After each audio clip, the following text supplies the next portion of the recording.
From the dense, untamed jungles of the Amazon to the frozen wilds of Alaska, nature has a way of reminding us who's really in charge. In this video, we dive into some of the most chilling, jaw-dropping, and downright terrifying encounters between humans and wild animals. Stories where the great outdoors turned into a real-life horror movie. Imagine you're on a road trip, soaking in the breathtaking beauty of British Columbia, when you stumble upon the Liard River Hot Springs Provincial Park, a hidden gem tucked away in the boreal forest.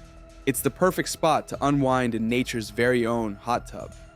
But for one unlucky family, what should have been a peaceful stop turned into a real-life horror story. On August 14, 1997, Patty McConnell, a Texas mom road tripping to Alaska with her kids, decided to take a much-needed break at the hot springs. The scenery was stunning, the water was warm, and the vibe was pure relaxation. Wanting to escape the crowds, Patty and her 13-year-old son, Kelly, walked along a wooden boardwalk, climbed some stairs, and found a quieter pool. Everything was perfect, until it wasn't. Out of nowhere, movement in the bushes shattered the peace. Patty turned, and there it was, a massive black bear staring straight at her. Before she could react, the bear lunged. In an instant, it knocked Patty to the ground, sinking its claws and teeth into her. Her terrified screams echoed through the forest as she fought for her life. Most 13-year-old kids would probably have frozen in fear, but not Kelly. This boy was pure courage. He grabbed a tree branch nearby and started hitting the bear with everything he had. When that didn't work, he even kicked it in the face, a move as bold as it was dangerous. But the furious, relentless bear turned its attention to Kelly. With a single, powerful swipe, it clawed his neck, grabbed him by the waist, and threw him to the ground like a rag doll. The chaos caught the attention of other visitors, including Ray Kitchen, a man who didn't hesitate to intervene and try to save the family. He fought with everything he had, but the bear's brutal strength was overwhelming. In the struggle, the bear shoved Ray off the boardwalk, sending them both tumbling down a slope. Tragically, Ray didn't survive. The bear inflicted fatal wounds to his neck, taking his life in the process. As panic spread through the park, another man tried to help and was seriously injured in the attempt. It wasn't until two bystanders arrived with hunting rifles that the nightmare finally ended. They shot and killed the bear, but by then, the damage had already been done. Patty, despite her brave fight to protect her son, did not survive. Her courage, however, was undeniable. She spent her last moments fighting for Kelly. Miraculously, Kelly survived, though with serious injuries. His determination to stand up to an adult black bear and his sheer will to live turned him into a real-life legend. As for Ray Kitchen, his selflessness left a deep mark on everyone who heard his story. He ran toward danger without a second thought, an act of true heroism that cost him his life, but saved others. The attack shook the region, sparking conversations about wildlife safety and the unpredictable dangers of nature. Wildlife authorities later determined that the bear was emaciated and unusually aggressive, likely attacking out of sheer desperation due to hunger or illness. Today, Liard River Hot Springs remains a beloved destination, but the events of that tragic day have not been forgotten. Warning signs about bear activity now stand as stark reminders of what happened, urging visitors to stay alert and respect the wild. Nature can be beautiful, but it doesn't follow our rules, and sometimes even the most peaceful oasis can turn into a battlefield in the blink of an eye.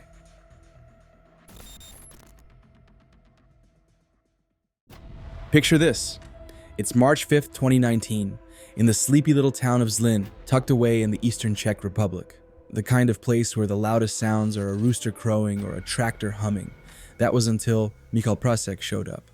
Michal wasn't your average villager. At 34, he had built himself a reputation, and not a good one. His hobby wasn't something simple like fishing or woodworking. No, he had a passion that made people question his sanity. Keeping lions, not just one, but two, a male and a lioness. Why? Nobody really knows. Maybe he watched The Lion King one too many times, or maybe he just craved attention, but owning these massive predators wasn't enough for him. He had bigger plans. He wanted to breed them right in his backyard. His enclosures, if you could even call them that, were more of a chaotic DIY project than a safe habitat, thrown together hastily, probably held up by sheer stubbornness. The problem? He didn't have permits. Authorities fined him, neighbors complained, but Michal ignored everyone. To him, these lions weren't just exotic pets, they were family, an enormous 400-pound family with claws and fangs. But keeping lions wasn't his only eccentricity, he also walked them. Imagine strolling through a quiet village and seeing a man casually walking a lion on a leash like it was a golden retriever. What could possibly go wrong? Well, everything. One infamous incident involved a cyclist who collided with the lioness during one of those bizarre walks. The cyclist ended up in the hospital. Authorities, in a bizarre twist, classified it as a traffic accident. For the neighbors, though, it was yet another terrifying reminder of the nightmare they were living. Years went by with no resolution. Authorities wanted to remove the lions, but legal loopholes and a lack of proper sanctuaries left their hands tied. Meanwhile, Michal refused to cooperate. He blocked officials from accessing his property and stubbornly defended his lions. The neighbors lived in constant fear, trapped in an endless standoff. Then came the morning of March 5th, 2019. Around 7 a.m., Michal's father made a horrifying discovery. His son's lifeless body was inside the male lion's cage. Even more disturbing, the door was locked from the inside. Why Michal went into the enclosure that day, no one knows. What was clear was that authorities now faced an even bigger problem. Michal's body was trapped inside with two very much alive, very dangerous lions. And here's the thing about lions. They're not oversized house cats. They're apex predators built to kill. Nobody was going to risk becoming the next victim. In the end, there was only one solution. Authorities had to shoot both lions to secure the scene. And as if that wasn't tragic enough, it was later discovered that the lioness was pregnant. Michal's shocking death brought his bizarre obsession to a sudden end, but for the neighbors, it also brought relief. For years, they had lived in fear, powerless against the man keeping deadly predators just steps from their fences. Finally, the nightmare was over. In the aftermath, the mayor of Zlin expressed hope that the tragedy would finally lead to stricter laws on owning dangerous animals. And indeed, the Czech government began rethinking its wildlife regulations. The country had long been a hub for illegal animal trafficking, a reputation it could no longer afford to ignore. Michal Prasek's story stands as a warning, a brutal reminder of what happens when humans blur the line between the domestic and the wild. Lions belong on the savannah, not in someone's backyard.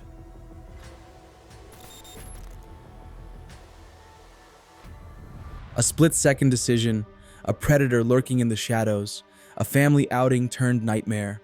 On a sweltering July day in 2016, what was supposed to be an exciting trip to Beijing's Badaling Wildlife Park turned into horror movie material.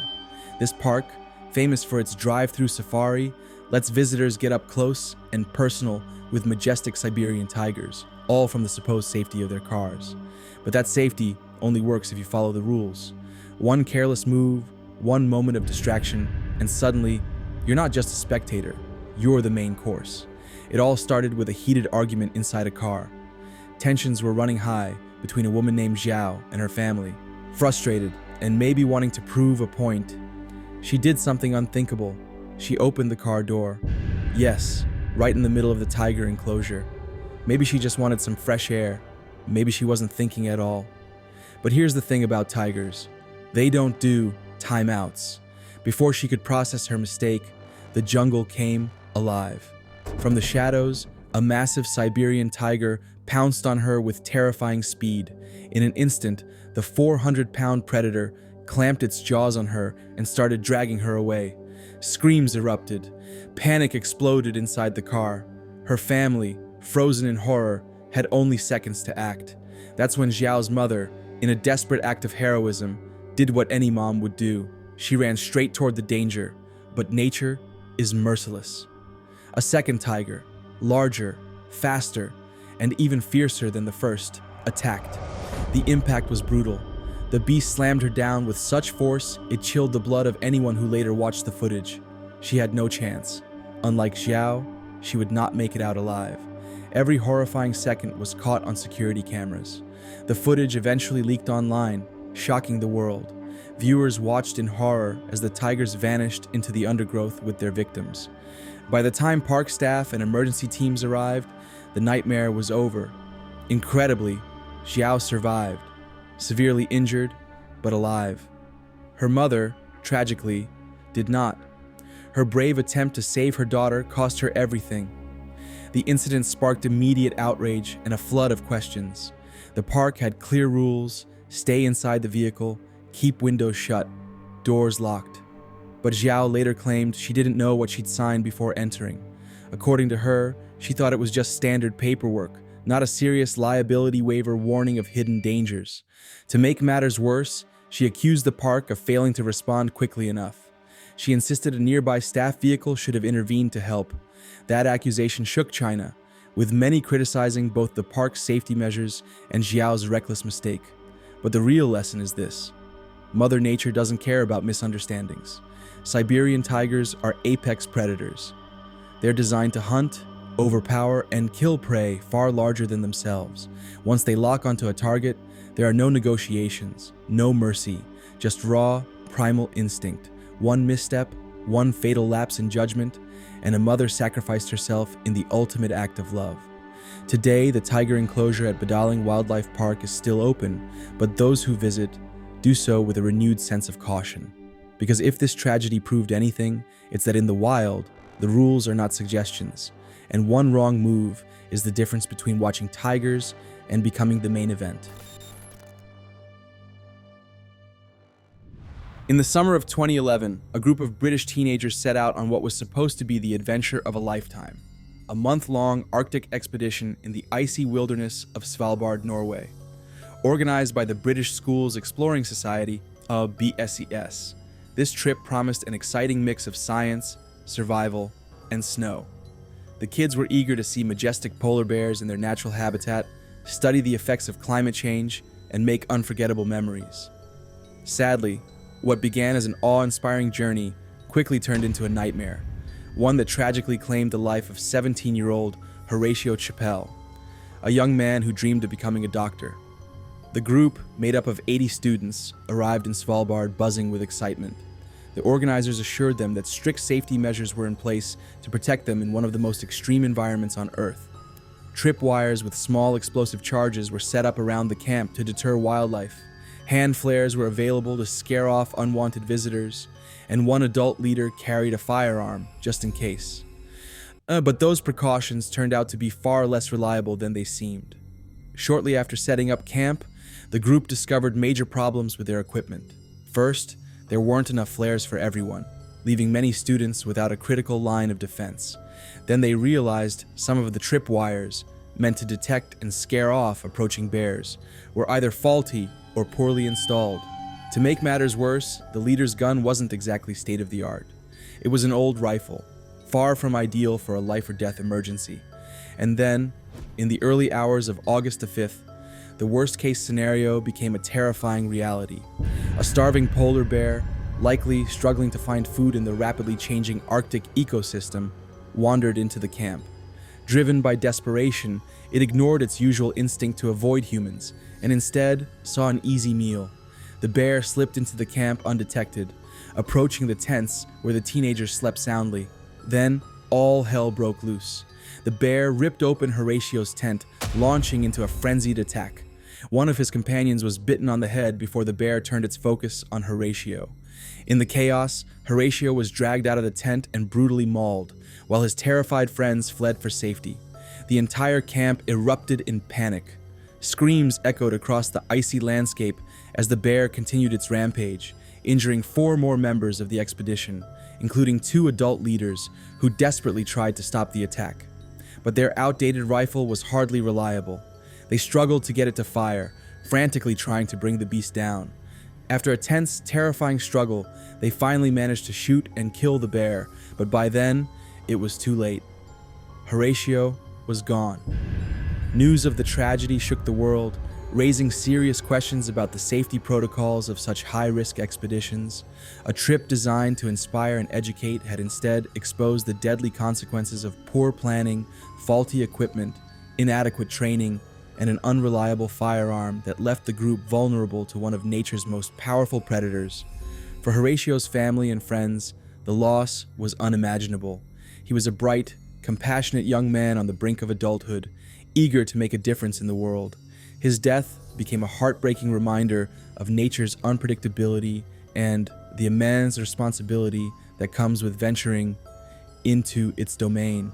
Horatio's story remains a haunting chapter in the history of exploration, a reminder that while the wild is breathtakingly beautiful, it is also relentlessly unforgiving.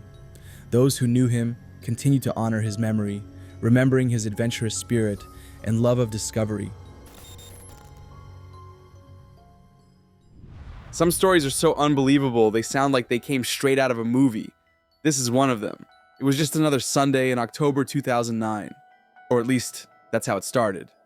The heroine of our tale, Kellyanne Walls, a 37-year-old mom from Ross Township, Pennsylvania.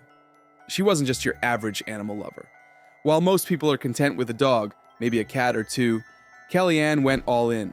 Think lions, tigers, cougars, and a 350-pound black bear named Teddy. For nearly a decade, Teddy wasn't just a pet. He was part of the family. Kellyanne didn't see him as a wild animal. To her, he was just a big, furry friend who happened to live in a backyard cage, a cage she had cleaned thousands of times without incident. But fate decided that October 4th would be the day everything changed. That afternoon, Kellyanne grabbed some dog food, her usual trick to keep Teddy distracted while she cleaned. "Here you go, big guy," she might have said, tossing the food to one side of the enclosure. Normally, that was enough to keep him busy. Maybe it was the crisp fall air. Maybe it was the looming hibernation season. Or maybe, just maybe, Teddy finally remembered he was, in fact, a bear. Whatever it was, something inside him snapped. When Kellyanne stepped into the enclosure, just like she'd done countless times before, Teddy attacked. The scene was pure chaos. Kellyanne's children, frozen in horror, watched the unthinkable unfold before their eyes. Their mother was in danger, and they did the only thing they could. They ran. As fast as their legs could carry them, they made it to the neighbor's house. Enter Scott Caston, a local school teacher. When he opened the door to find two panicked kids screaming about a bear, he assumed a wild one had wandered into town. Without hesitation, he grabbed his .357 handgun and rushed to the Walls property.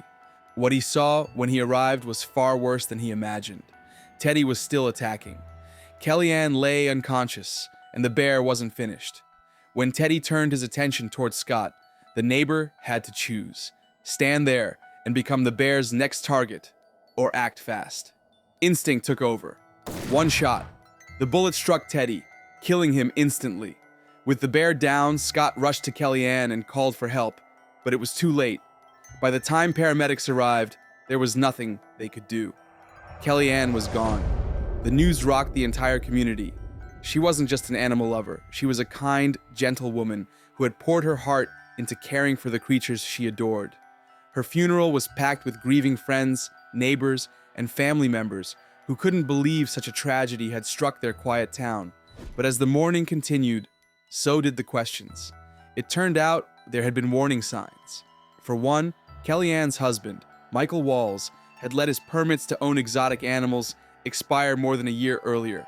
While officials had previously inspected the enclosures and hadn't found safety issues, the Pennsylvania Game Commission had always been clear. Wild animals, no matter how beloved, can never be fully domesticated.